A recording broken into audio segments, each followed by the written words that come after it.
Hello guys, kumusta? Mag-update tayo ngayon sa mga laurel plant na natanim natin nung nakaraan.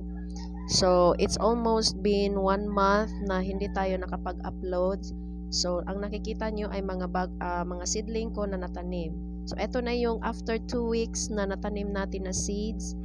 Ganyan na ang kanilang itsura. So, may nag-sprout. Merong maliit pa lang ang sprouts. 6 yung napakita ko pero 4 lang ang naipakita ko dyan sa video. 2 ang nag-sprout pero yung 2 medyo hindi pa nagpapakita ng sprouts. Yung isa parang malalanta na.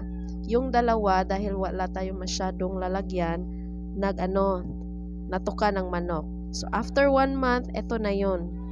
Medyo mabilis tumubo tong isa.